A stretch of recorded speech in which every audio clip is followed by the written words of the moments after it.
What's going on, guys? It's Matt from Adventures, and we're here at Battery Factory to replace the 110 amp hour solar battery that's been inside Lexi from the day we got her, that has been dead from day one. The battery is much lighter, much more powerful, and it's going to give us the capability to run whatever we want off the grid. What we've got is 4 280 amp hour lithium ion cells. They're 3 volts each, that's why we're wiring 4 of them in series to make a 12-volt pack, and these are going to fit exactly where we had the 110 amp hour solar battery. Now we're just installing the BMS, and its job is to make sure that the voltages across all the cells are equal. It does that by basically, if one cell is overcharged, it drains that out and puts it in one of the lower charged cells to make sure that everything is maintained and balanced. This is the ingenious system that they use to put in and out the battery, because of course it's pretty heavy and you need somewhere to hold it. And these things are all custom designed and custom built. So they came up with this solution, and as they say, if it's a stupid idea and it works, it's clearly not a stupid idea.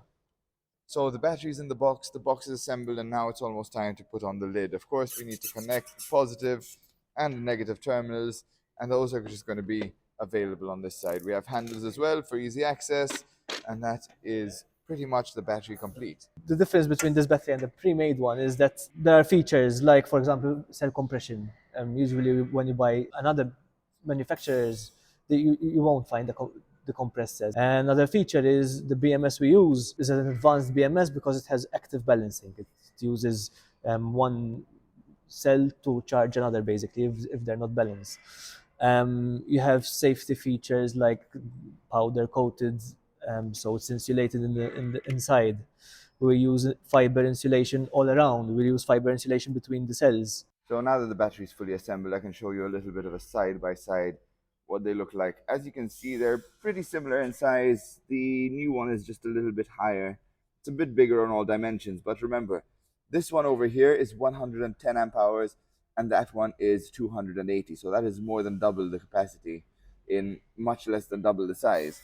And of course, you have to remember that with lithium-ion batteries, you get draw for a lot longer, because the gel batteries have a sort of curve that goes like that, and it means that once you start losing about 50% of the power, you're going to have much less than 12 volts, which is not enough to power what you need. So this is the first time you're seeing the inner workings of the electrics and water system inside this Landy. Over here is a water tank. It holds 60 liters, and we have right here a gauge that's going to tell us how full it is. And back here is where all the electronic brains and wiring is. First of all, the water tank is connected with a hose that runs all the way through here and connects to this little tap right over here, which when we turn on the pump, will start spraying water out right where we need it, be it for a shower or anything like that. In here, we have all the electronic brains, we have fuses, we have all the wiring connections, everything done up, and it's made pretty neat and pretty intuitive. There's all the controllers, everything we need, and the battery terminals are right here. Now there's not much else to do except install the battery and make sure that everything works. One interesting about this battery is that first of all, you can turn it on and off manually from there. That will go directly into the BMS, and you also have an app that will tell you everything about it. First test, camp lights. As you can see, they're super bright, they're working really well. Here is the water meter. It will power up and show us that we are at about 10 to 20%, and the second we hit pump, you're going to see a nice solid flow of water. And we also tested out these plugs, the USB, the 12 volt, that all works just fine. And nothing's connected to this one for now, but we can use it for anything if we decide to add some extras later on. So now we've wired up the top lights. We're just going to press to see if they turn on. Let's go. And there they are. That's pretty much it for the electrics. We have the front lights, back lights, inverter, water pump, all that good stuff is working. And when we want to, we can plug in the fridge and anything else that we need. I'd like to thank Battery Factory Malta for all the hard work they've put in.